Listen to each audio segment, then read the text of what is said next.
지금으로부터 200년 전 굶주림과 역병이 백성들의 삶을 짓밟던 조선 순조 시절의 이야기입니다. 강원도 태백 산줄기, 끝자락 지도에도 없는 깊은 골짜기에는 초라한 산골 마을 하나가 세상과 단절된 채 엎드려 있었습니다. 나라의 호적에도 오르지 못했고 쌀 한 톨 더 거두려는 관아 서리들조차 발걸음을 하지 않는 버려진 곳이었습니다. 마을을 털어보아도 비바람을 간신히 피할 귀틀집과 움집 15채가 전부였습니다. 뼛속까지 시린 새벽이면 집집마다 마른 솔가지로 불을 지폈는데 짙고 푸른 연기가 골짜기를 타고 올라 잿빛 물안개처럼 마을을 쓸쓸하게 감쌌습니다. 매캐한 솔짓 냄새와 낡은 뚝배기에서 끓는 시래기, 된장국 내음 찢어진 문풍지를 흔드는 산바람과 계곡의 물소리가 가난하지만 고요했던 마을의 아침을 열었습니다. 지독하게 추운 겨울이 오면 골짜기 초입부터 거대한 폭설이 쌓여 마을은 캄캄한 고립무원으로 변해버렸습니다.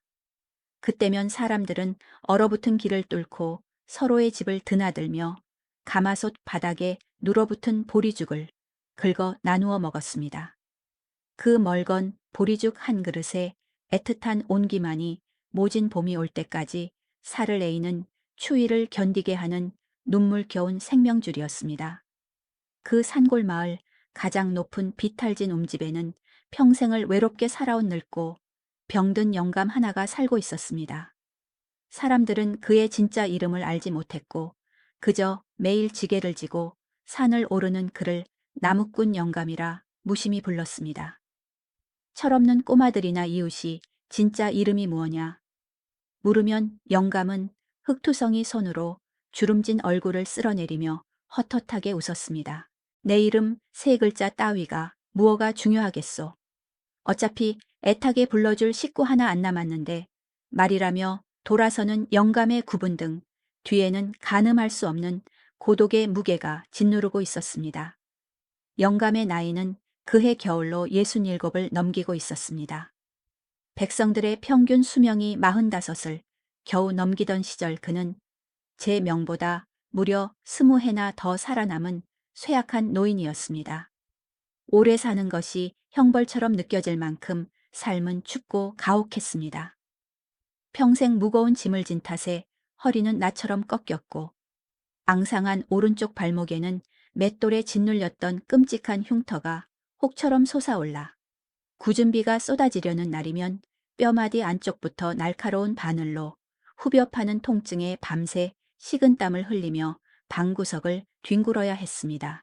그렇게 망가진 몸으로도 매일 통증을 참고 산에 올라 도끼질을 했지만 기력이 쇠하여 하루 겨우 2짐을 넘기지 못했습니다.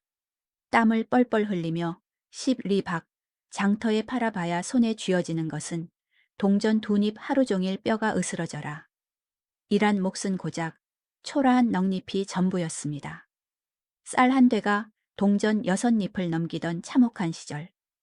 번 넉잎으로는 귀한 쌀조차 살 수 없었으니 늘 가장 싼 좁쌀 찌끄러기를 사 돌아와 멀건 죽을 쑤어 하루 한 끼 줄인 배를 때워야만 했습니다.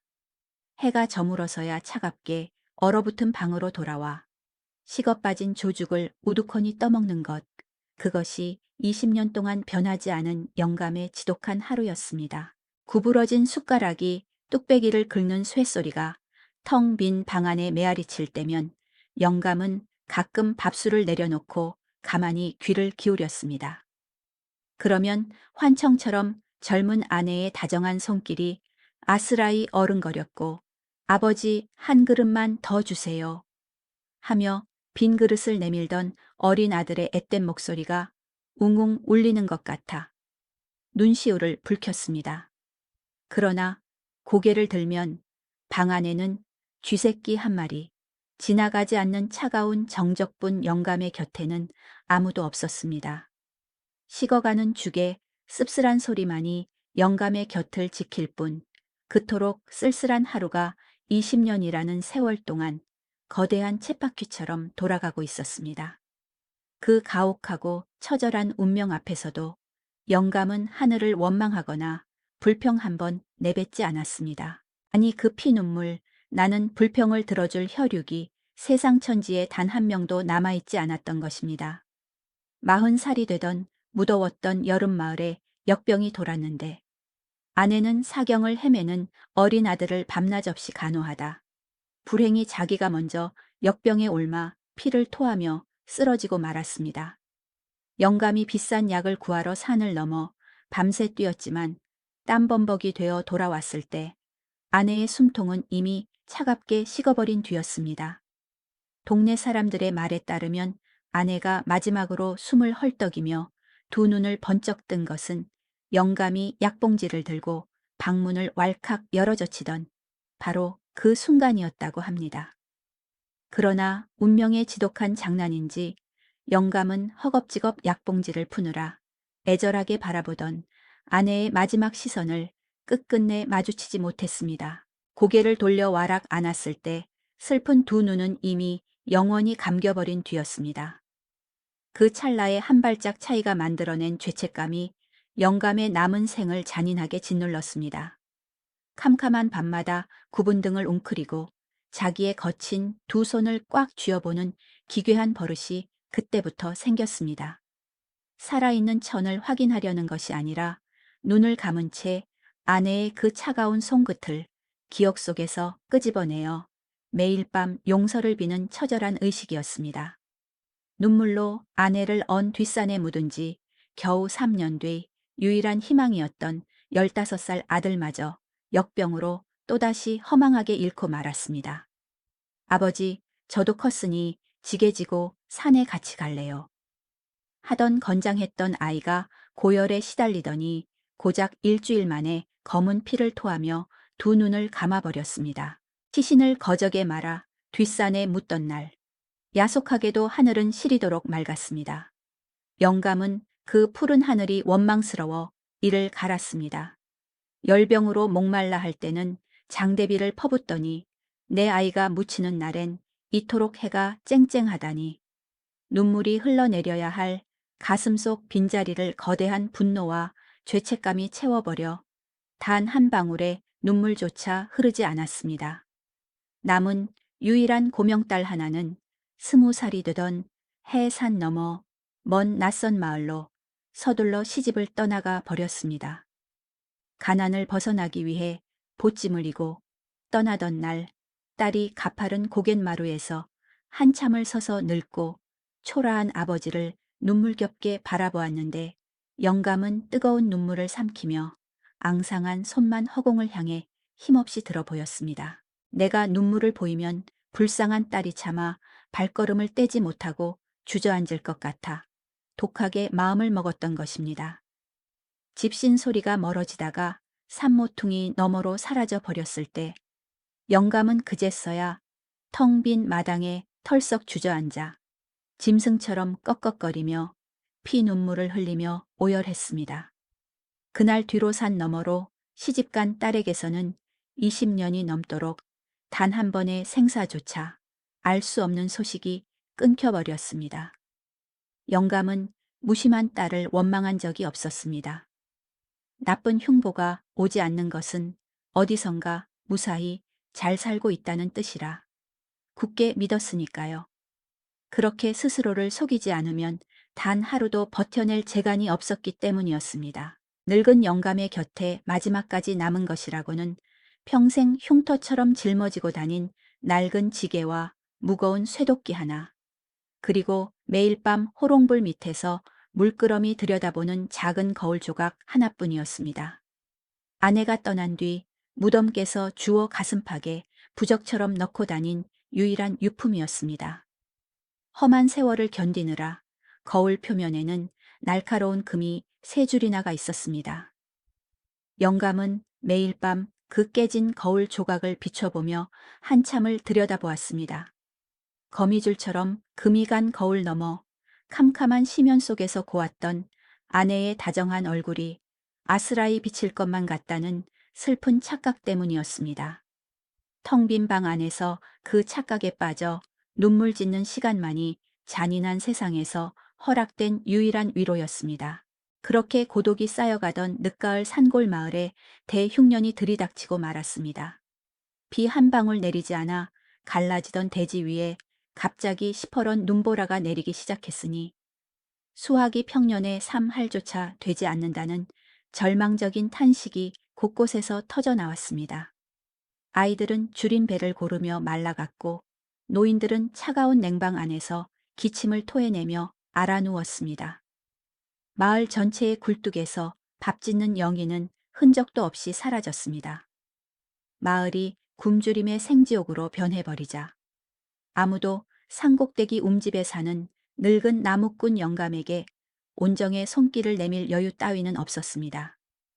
길을 걷다 마주쳐도 고맙소 미안하소 같은 메말은 대답밖에 할 줄 모르는 노인이 굶어 죽든 말든 신경 쓸 동정심은 어디에도 남아있지 않았습니다. 영감도 마을 사람들의 차가운 무관심을 뼈저리게 알고 있었습니다. 캄캄한 밤 산빛 아래 앉아 희미하게 명멸하는 호롱불 빛들을 내려다보며 저 수많은 불빛들 속에 나를 기억하고 안부를 궁금해해 줄 사람이 과연 있을까 하는 서글픈 생각이 목구멍 끝까지 차올라 왔다가 이내 눈물과 함께 꿀꺽 삼켜지곤 했을 뿐이었습니다. 그러던 어느 눈보라가 휘몰아치는 잔인한 밤, 늦게까지 땔감을 하고 무거운 지게를 진 채 위태로운 산길을 내려오던 영감이 그만 돌부리에 발을 헛디뎌 처참하게 쓰러지고 말았습니다. 무릎이 바위에 부딪혀 검붉은 피가 눈밭 위로 흘러내렸지만 제 힘으로는 다시 땅을 짚고 일어설 수 없다는 절망감이 다가왔습니다. 내가 이 꽁꽁 얼어붙은 산길에서 이대로 얼어 죽는다면 며칠이 지나도록 숲속 굶주린 들개들 말고는 아무도 내 죽음을 모를 것이다. 뼈 시린 고독의 공포가 스치는 순간 식은 땀과 함께 시퍼런 죽음의 기운이 기어 올라왔습니다. 그런데 바로 그 순간 엎드린 영감의 정수리 위로 단순한 산바람이 아닌 압도적인 서늘한 기운이 등 뒤를 덮쳐왔습니다. 거짓말처럼 바람소리가 뚝 멎고 사람의 형상을 한 묵직하고 거대한 무언가가 쓰러진 영감의 뒤에 우뚝 서서 자신을 내려다보고 있었습니다. 공포에 질려 덜덜 떨며 고개를 올려다보는 순간 영감은 헉하고 숨을 들이켜며 심장이 멎어버릴 뻔했습니다. 창백한 달빛이 비치는 눈밭 위로 거대한 무언가가 짙은 그림자를 드리우고 우뚝 서 있었습니다. 인간의 육신이 뿜어낼 수 있는 기운이 아니었습니다. 키는 건장한 장정 2명을 포개어 놓은 것보다 거대했고 시커먼 몸집에서는 썩어 들어간 참나무 고목 같은 서늘한 기운이 뿜어져 나왔습니다. 젖은 이끼와 썩은 나무 껍질에 매캐한 냄새가 훅 끼쳐왔습니다. 소의 방망이를 들고 있지는 않았지만 기괴한 얼굴은 한쪽 눈이 귀 밑까지 찢어져 있었고 시커먼 입꼬리는 이마까지 올라가 있는 소름 끼치는 형상이었습니다. 그런데 숨이 멎을 듯한 공포 속에서 영감을 더욱 미치게 만든 것은 그를 내려다보는 눈동자의 오묘한 눈빛이었습니다. 산 사람의 피를 탐하는 살기가 아니었습니다. 오히려 너무나도 텅 비어 있고 한없이 슬퍼 보였습니다. 수백 년을 홀로 남겨져 끝없는 기다림에 지쳐버린 자만이 가질 수 있는 극도의 고립감이 묻어나는 눈빛 평생을 외롭게 살아온 노련한 영감은 단숨에 그 처연한 눈빛의 정체를 알아볼 수 있었습니다. 낡은 거울 조각을 들여다보며 피눈물을 삼키던 자기 자신의 그 외로운 눈빛과 소름 끼치도록 닮아 있었기 때문이었습니다. 공포보다 먼저 밀려온 기묘한 동질감에 영감은 파리한 입술을 떨며 쉰 목소리를 냈습니다. 당신이 홀령인지 도깨비인지 모르지만 나에게는 이제 빼앗길 것이 단 하나도 남아있지 않소. 망가진 몸뚱이 하나밖에 안 남았으니 당장 내 숨통을 끊어가시오. 죽음을 허락하는 말을 내뱉으면서도 영감의 눈가에는 뜨거운 눈물이 뚝뚝 떨어지고 있었습니다. 목숨 따위는 아깝지 않다고 허세를 부리면서도 흙을 짚은 거친 손은 무의식적으로 옷섭을 파고들어 간직해둔 아내의 거울 조각을 부서져라 움켜쥐고 있었습니다. 미련 따위는 하나도 없다고 피토하듯 외치면서도 도대체 왜 거친 손은 죽어버린 아내의 유품을 바들바들 떨고 있었을까요? 거대한 도깨비가 영감을 향해 묵직하게 다가왔습니다. 치솟았던 입꼬리가 천천히 아래로 처져 내려가더니 수백 년 동안 지어본 적 없었을 쓸쓸한 표정을 지어 보였습니다.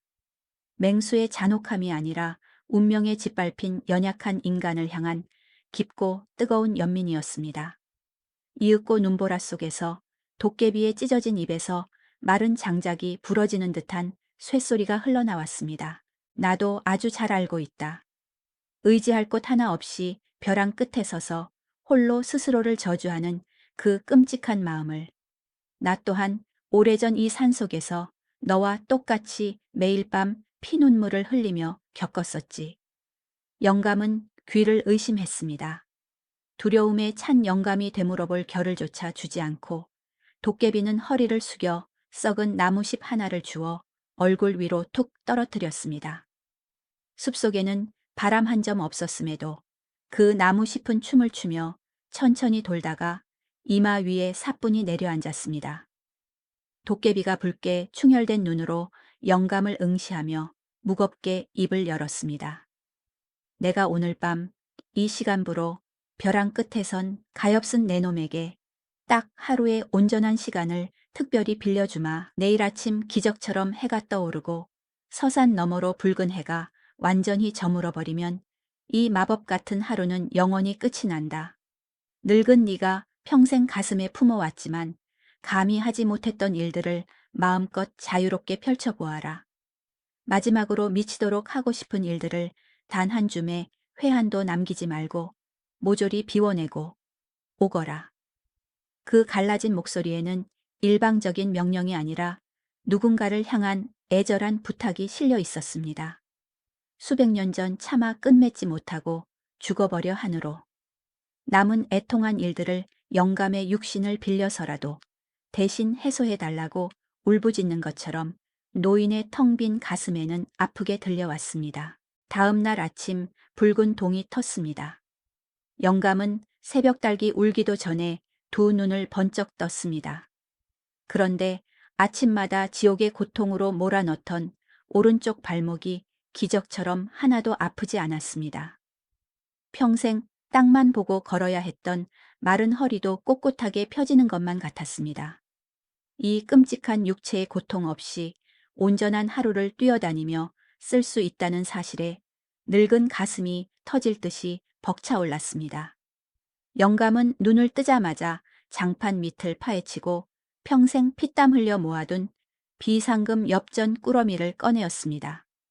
떨리는 손가락으로 세어보니 정확히 37잎이었습니다. 뼈가 으스러져라.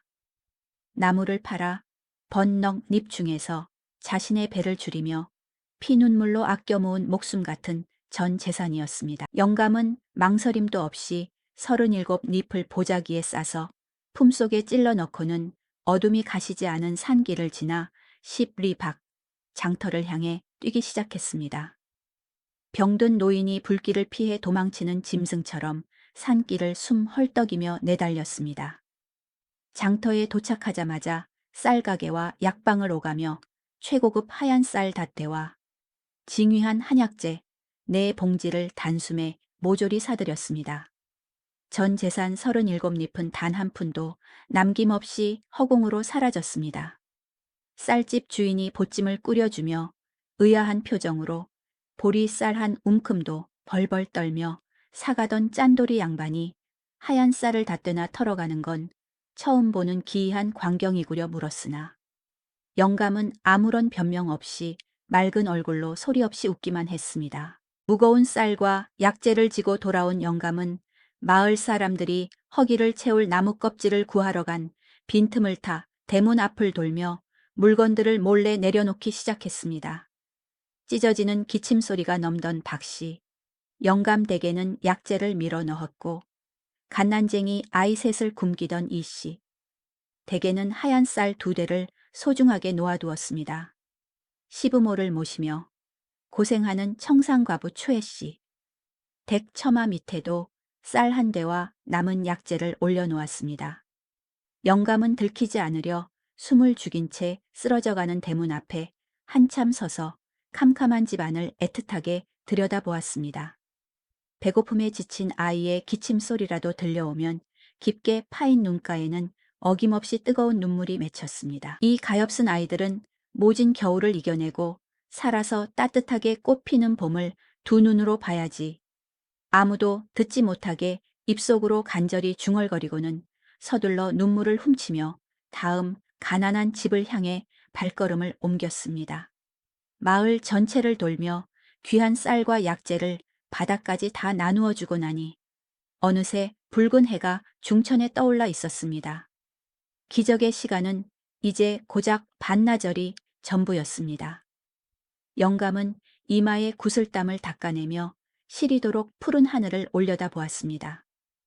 그리고 오래전 산 너머로 시집간 뒤 소식이 끊겨버린 외동딸의 마을을 향해 망설임 없이 걷기 시작했습니다. 쉬지 않고 산을 넘고 물을 건너야 닿을 수 있는 아득한 거리였습니다. 걸어갔다 돌아오면 해가 저물어 생명도 끝이 날 것이라는 서늘한 사실을 알고 있었지만 일몰까지 돌아올 시간이 빠듯하다는 것을 알면서도 노인은 이를 꽉 깨물고 피가 나는 발바닥을 이끌며 딸의 집을 향해 걸었습니다. 딸의 마을 어귀에 다다랐을 때 가혹하게도 해는 서산 능선으로 노을을 토해내며 기울고 있었습니다. 영감은 차마 초라한 집 앞까지 다가가지 못하고 멀리 언덕 위 바위 뒤에 몸을 숨긴 채 도둑처럼 마당을 애틋하게 내려다보기만 했습니다. 낡고 해진 저고리에 구분 등을 한 중년의 여인이 등에 작은 손주 녀석을 포대기로 업고 쓸쓸하게 빨래를 걷고 있었습니다.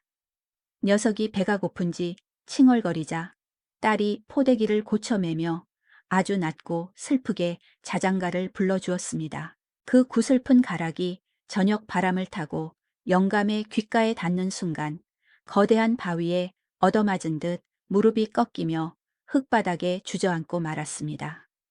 눈물이 폭포수처럼 쏟아졌습니다.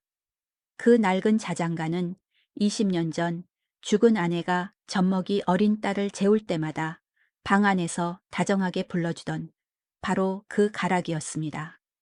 역병으로 떠난 아내의 입술에서 시작된 노랫가락이 세월을 건너 고단한 딸의 입술로 전해지고 한 번도 안아보지 못한 손주의 귓가로 영감이 방치했던 긴 세월 동안 핏줄의 노래가 눈물겹게 이어져 오고 있었던 것입니다.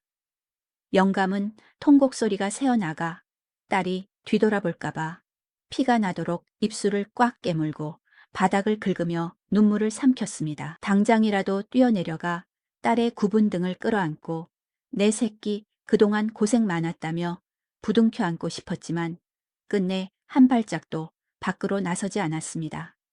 곧 죽을 냄새나는 아비가 20년 만에 유령처럼 나타나면 평화롭던 딸의 심장이 무너져 내릴 것이며 내일이면 안개처럼 사라져버릴 몸뚱이가 딸의 가슴에 생이별이라는 끔찍한 상처를 남기고 가는 것이 1000번 더 이기적이라는 것을 뼈저리게 알고 있었기 때문입니다. 주름진 얼굴을 마주보게 된다면 이승에 대한 미련이 폭발하여 혼자 돌아설 용기가 나지 않을 것만 같았습니다. 언덕 위에서 뒷모습만 바라보는 것만이 미련을 견뎌낼 수 있는 유일한 거리였습니다. 딸이 아이를 업고 캄캄한 부엌으로 들어가는 처연한 뒷모습이 젊은 아내의 고단했던 뒷모습과 겹쳐 보였습니다. 가슴이 찢어지는 서글픈 파열음이 들렸지만 소리는 단 한 줌도 새어나오지 않았습니다. 흙바닥에 무릎을 꿇은 채 부엌 굴뚝에서 피어오르는 저녁 연기를 먹먹하게 바라보다 혼자서 조용히 돌아섰습니다. 그래, 아비 없이도 참으로 잘 살아다오. 병든 아비가 평생 내게 해준 것은 가난뿐이었지만 건강하게 살아 숨 쉬는 것 하나만으로도 여한이 없이 행복하다. 애끓는 작별의 말을 쓴 침과 함께 삼키며 산길로 쓸쓸히 접어들었습니다. 핏줄을 두고 떠나는 발걸음이 떨어지지 않아 3번이나 고개를 돌려 딸의 집을 돌아보았지만 네 번째는 이빨을 부수듯 깨물며 결코 돌아보지 않았습니다. 다시 산골 마을로 돌아오는 길 위에서 영감은 20년을 오르내렸던 익숙한 산길을 천천히 경이롭게 걸었습니다. 집신 아래 마른 낙엽의 부서지는 소리가 청가하게 귓가를 울렸고 산 아래 캄캄한 마을 지붕들에서는 저녁 밥 짓는 연기가 희망처럼 피어오르고 있었습니다. 돌멩이 하나 앙상한 나뭇가지 하나까지 이렇게 아름다운 생명들이었구나. 차가운 저녁 산바람이 흐르는 눈물을 서늘하게 스치고 지나갔습니다. 뼛속까지 시린 바람이었지만 이승에서 살아있는 사람만이 느낄 수 있는 따뜻한 생명의 차가움이었습니다. 붉은 해가 능선으로 절반쯤 감추어 내려갔을 때 영감은 마침내 거대한 도깨비를 만났던 산비탈 삼거리로 돌아왔습니다. 압도적인 캄캄한 침묵 속에서 시커먼 도깨비가 우뚝 서 있었습니다. 도깨비의 슬프고 텅 빈 붉은 눈이 숨을 헐떡이며 돌아온 영감을 먹먹하게 내려다보고 있었습니다. 영감은 덜덜 떨리는 다리로 가쁜 숨을 몰아쉬며 말했습니다. 이제 모두 다 마쳤소. 기적 같은 하루 동안 내가 가슴에 품고 이승에서 마지막으로 하고 싶었던 일들을 남김없이 비워내고 왔소. 다 죽어가는 초라한 늙은이에게 생명의 하루를 베풀어 주어서 진심으로 고맙소. 핏물 섞인 영감의 인사에 도깨비가 두 눈을 감고 무겁게 끄덕였습니다. 수백 년을 입을 닫고 살았던 도깨비가 마침내 이승을 떠나는 영감에게 자신이 품어왔던 충격적이고도 서글픈 진짜 과거를 털어놓기 시작했습니다. 나는 사람을 잡아먹는 무서운 귀물도 산신령도 결코 아니다. 나도 아주 오래전 이 산골 마을에서 흙바닥에서 구르며 살다. 비참하게 죽어간 평범하고 늙은 인간이었다. 너처럼 무거운 지게를 지고 매일 피눈물을 흘리며 올랐었다. 겨울이면 차가운 냉방에서 얼어붙는 손을 불며 이가 시리도록 외롭고 또 외로웠단 말이다. 마른 장작이 부러지듯 거칠게 흘러나오던 도깨비의 목소리가 처참하게 갈라지기 시작했습니다. 시퍼런 핏대를 세워 다시 말을 이었습니다. 내가 눈밭에서 죽어가던 날 아무도 내 다정한 이름을 불러주지 않았으며 죽음을 슬퍼해주지 않았다. 거센 폭설이 내리던 날 산 위에서 혼자 굶주려 죽었는데 사흘이 지나 내 시체가 짐승에게 뜯어먹히도록 단 한 명도 나를 찾아오지 않았다. 나는 억울하게 죽었어도 그 고독과 서러움의 이승을 떠나지 못했다. 이승과 저승 그 어느 곳에도 가지 못하는 웡이가 되어 이 산길 삼거리에서 수백 년이라는 영겁의 세월을 짐승처럼 헤맸다. 어젯밤 쓰러진 너의 두 눈동자를 보았을 때 단숨에 알 수 있었다. 네가 바로 나와 똑같이 세상에 버림받고 뼈 시린 외로움을 삼키며 살아가는 가장 가엾은 이웃이라는 것을 말이다. 그 서글픈 진실을 듣는 순간 영감의 주름진 두 눈에서 하염없이 뜨거운 눈물이 쏟아져 내렸습니다. 도깨비는 몹시 늙고 외롭고 가엾은 이웃의 넋이었습니다. 하루를 빌려준 것은 철저하게 버림받은 약자들끼리의 동병상련이었습니다. 차가운 눈밭에서 얼어 죽어야만 했던 그 한 맺힌 고독을 살아가는 영감에게만큼은 결코 겪게 하고 싶지 않아서 자신의 영혼을 태워 마지막 작별의 시간을 선물해 주었던 것입니다. 영감은 오열하며 거친 손을 허공으로 뻗어 도깨비의 형상을 향해 조심스레 내밀었습니다. 환상처럼 거대한 육신은 만져지지 않았고 서늘한 기운만이 손등을 부드럽게 스치고 지나갔습니다. 촉감은 차가웠지만 세상에서 가장 먹먹하고 슬픈 외로움의 온도였습니다. 영감은 그제서야 깨달았습니다.